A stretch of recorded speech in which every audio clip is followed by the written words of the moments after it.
Ladies and gentlemen, holy moly! Ladies and gentlemen, boys and girls, welcome to another Schedule 1 video. It's your boy Coconut Stick here.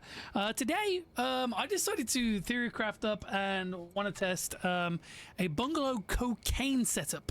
It is pretty expensive to set up. It is 30 grand. We're going to put it out there because it's 2 botanists, 2 chemists, 1 handler, 16 full spectrum lights, 16 suspension racks, 16 air pots, 4 mixing stations, 2 lab ovens, 2 cauldrons, and 1 brick press. And on top of all that, we're gonna have 1, 2, 3, 4, 5, 6, 7, 8, 9 storage racks, large storage racks at that. And that is every single item you are going to need and person. All right, we're going to come in and talk about the setup here. We're going to go with pots first because that's what you're going to be setting up. It's just a simple straight around, and this is 8, 16. This is 16 pots, and we are going to be using fertilizer that we're just doing round in a circle with the full spectrum lights, and then we're just placing 2 here, so you've got plenty of space either side. As you can see, 1, 2, 3 on the 4th one you place, and then right next to it. So on the rack, 1, 2, 3. On the 4th one you're placing. What this rack is going to have is going to have 20 long life soil, 30 fertilizer, and 30 coca seeds. One thing you've got to understand about coca seeds is that they literally take like, I think like 7 hours in game time to actually grow. If not, maybe even more. I haven't actually timed it specifically. All I know is it takes a very long time. We're going to skip the drying rack method because I feel like there's a lot of bugs. And, you know, a lot of people in the comment section are saying that quality doesn't matter, that people don't offer more money in-game for high quality drugs. So therefore, heavenly quality drugs in the game are just useless, basically, is what people are saying. So, you know, we're going to skip that. That way then we can have more pots anyway to just funnel the leaves into the 2 cauldrons. So now that's set up, we're going to come out here. We've got 2 racks here, and then we've got beds sideways. So these 2 sideways, these 2 sideways, and then this one there like that. Then we've got the racks 1, 2 there, and then after you've set up the beds, you'll have a little gap here which you could place there. 1 here. Now the reason why is because this gasoline you're just going to pick up every 3 to 5 in-game days. Come around here and fill up your your cauldrons. Trust me, that you have to do very rarely, so there isn't even any issues there. Then we're going to move up into here, place 1 brick press here, 1, 2 mixing stations up against this wall, place 1 large storage rack up against it, and then place a sideways lab oven, and then a sideways second lab oven that's in line with this lab oven, another large storage rack in that corner, 2 cauldrons facing towards me, and then 2 mixing stations up against this wall. Then we're going to go over the mixers and what order we're going to be running them in. So we're going to have this rack filled up with mixers, which will go into there, which will be the first mix. The horse schlong is going to be in this rack, which is going to fill up the 2nd stage. We've got the Viagra here, which is going to fill up the 3rd stage, and batteries here, which is going to fill up the 4th stage. And now we're going to go over like setting up everybody, as well as the pots first. So first things first, we come into here now that I've literally showed you the build. We're going to click on all of the pots. There we go. Like so. We're going to click manage, and then we're going to change that to cocoa leaf seeds. We're going to change it to fertilizer. Then we're going to do a destination. Well, we won't do a destination because they're going to be split up. So we're going to do the first 8. We're going to open up. We're going to do destination, open up this door. We're going to come all the way around here, and then that destination is going to be the first cauldron. Come back here, going to select all of these pots on this side,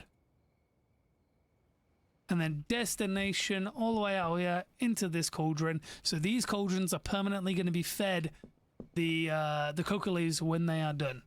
Now with that done, we're going to come outside, and then we're going to start assigning our people. So first things first, we'll give these people a bed.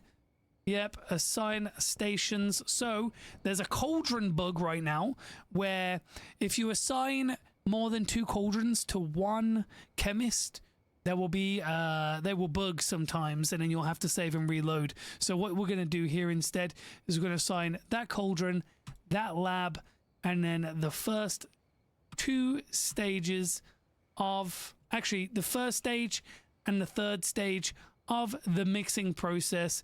Now the reason why we're going to do that is because then while he's mixing that one and already dropped off there, the second chemist we're going to have do these 2, so that way then they can kind of cycle it through and they're constantly doing stuff. We're going to come to our first botanist, and we're going to assign her all of these pots, but we're going to assign her this supply rack on the left and then all of these pots. And then once that's done, obviously assign her a bed. That's her setup. Then we're going to come back out. We're going to do the second botanist.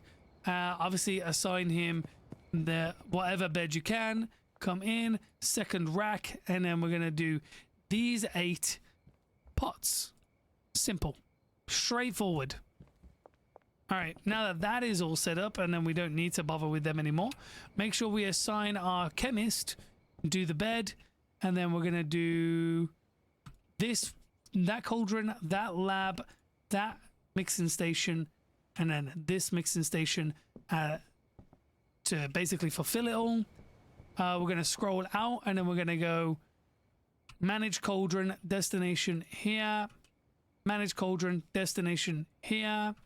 And then with these 2, we're going to hyphen them, well, highlight them both, manage lab, destination to the first mixer. So these 2 are going to funnel the coke into the first mixer. Straight simple. Then obviously we can go threshold 10 destination here, cancel threshold 10 destination here, threshold 10 destination here, and then we will set up a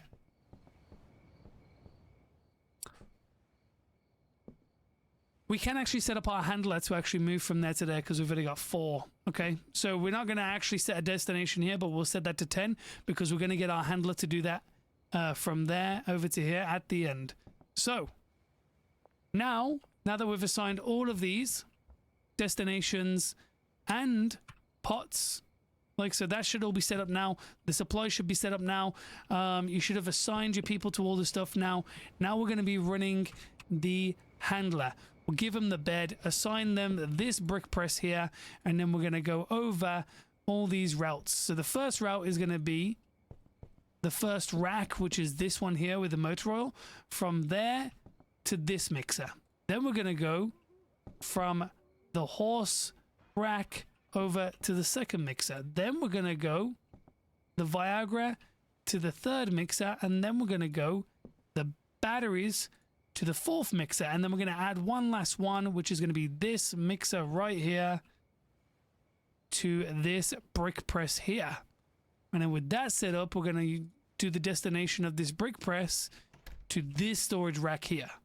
Yes, I know it's very confusing why I haven't done it here to here. I just wanted all the mixers to be as close to these mixing stations as possible, because he's going to be moving the mixer a lot more times, like doing more journeys with all the mixer moving than he is with the brick pressed into here. Now, obviously, if you want to do packing for baggies and for baggies and jars, you are going to have to change this build up a little bit by probably just removing this here, and you're just going to have to freehand doing the packing station, unfortunately. Otherwise, you're going to have to juggle this stuff around and figure out a way to do a path for your handler to actually get to the packing station. This is primarily for brick press, since cocaine, it's end game. There's no reason for you to have a packaging station. If you need to break down bricks and put them into baggies and jars to sell yourself. You can always set up a packing station in your sweatshop just down the road, or even the motel just up the road as well.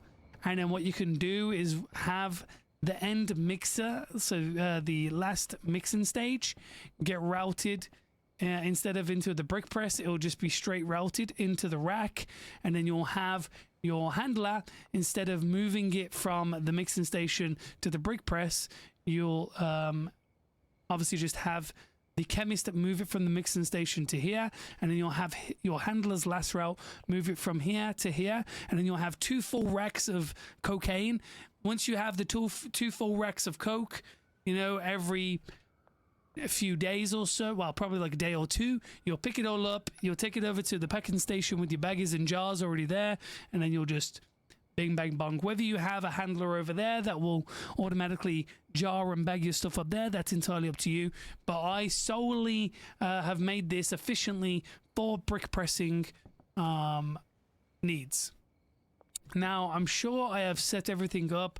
These are destinated to here, and these 2 are destinated to here, then these are destinated all the way around. All the racks are routed to each of these.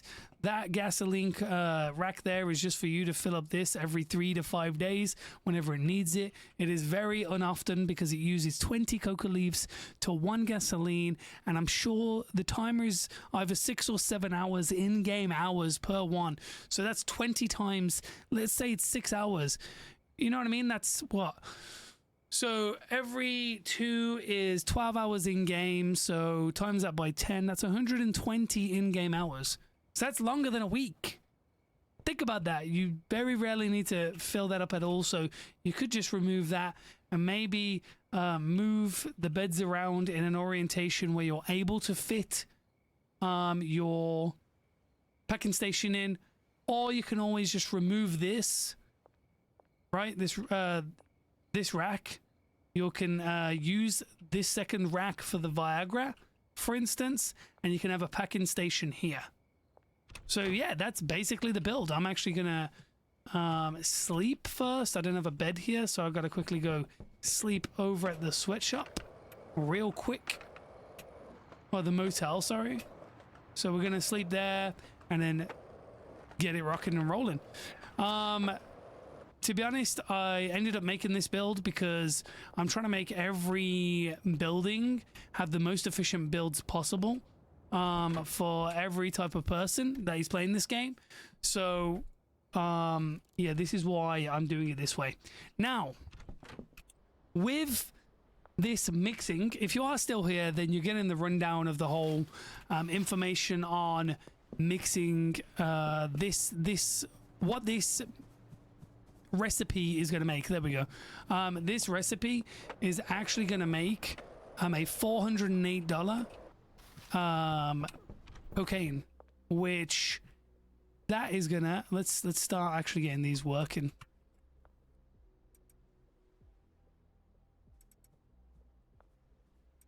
So fill up these and then they'll get started. I'll get cracking. They're going to start cooking up this, so we're actually going to get cocaine faster. Then obviously if I was having to wait for all the coca leaves to grow and stuff, because I already had coca leaves left over, so I decided to do that. Sometimes you are going to have a lot of issues with these people. So for instance, the fact that she's not moving to come and do this cauldron means that we could try a few things. You could try punching her, see if that fixes her. Sometimes it will. If it doesn't, then just save it and reload the game. Either way, what I was saying about the mixing recipe is that this recipe ends up making a $408 suggested sale price cocaine at the cost of $27. And on top of that, there's a rule that a lot of YouTubers and whatnot have been throwing around called the 1.6 rule. Now, the 1.6x rule is generally that most customers, if not all customers, will pretty much always pay 1.6 times the suggested value. So if I was you, I would recommend you go into your products and let's just say it's you know, it's this just cocaine, for instance, right?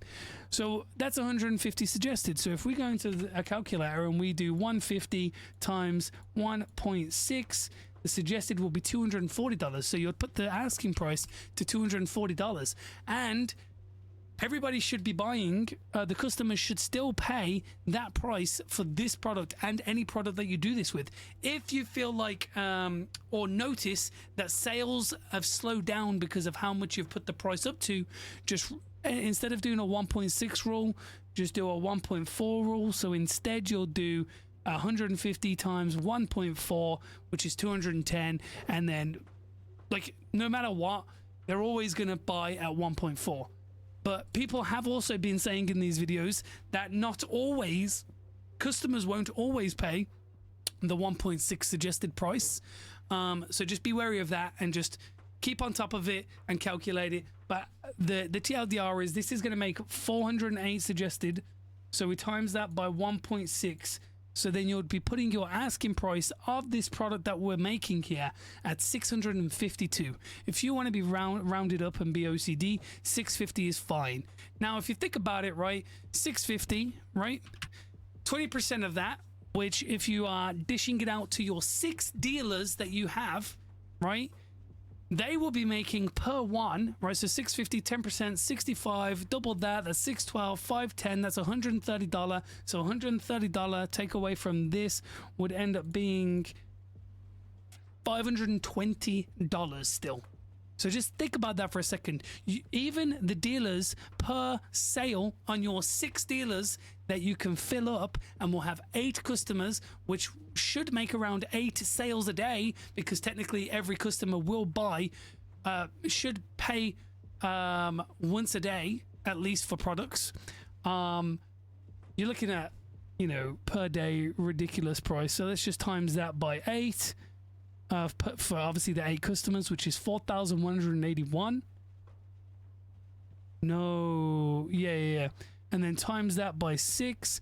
So you should be making anywhere between 35k to 50k, depending on how well they sell. Because that doesn't make any sense, because I'm selling the that calculation that I've made doesn't make sense, because I've been selling island cheese at 222, and that's what they're selling at the moment, because I'm just trying to get rid of it all because I made too much, and I'm making like 25 to 29,000 a day from dealers alone, and I'm only using 4 dealers, right? So if our Coke is literally 3 times the price, I'm going to be making like 70k a day average from dealers alone. That is without you making a single bit of sorry, I was making sure these were actually planted and stuff, and they are. That's great. Without you actually even having to do anything except for just fill up these storage racks for mixer every day, which is easy enough to do, because all you need is 160 of each. 160 each, 2, 4, 6, 8, 8, 160 of each product, which you can easily get from that mart right there. With the VPA, you can get that filled up in 2, maybe 3 trips, which take, what, less than 5 minutes of your time, and you'll have all of these racks set up. So that way then 2, 4, 6, 8, 160. So then you'll be getting 160 Coke that's worth, asking price wise, for 650. Like, to me, that's just ridiculous. Like, you're going to be making more than enough money that you could possibly ever make. It's been your boy. I really appreciate every single one of you that have stayed and watched this video to this point. It means a lot to me. If you enjoyed it, hit like, hit that subscribe button, leave a comment down below with what you thought about this build, and whether what you have done to change it, if you do change it, and or if you have any questions about the build whatsoever. I'm happy to answer. I pretty much try to reply to every comment that is being put down below. But I'm going to yeet out of here, man. Hope you have a beautiful day, evening, night. Appreciate every single one of you guys for stopping by and enjoying the content. Peace.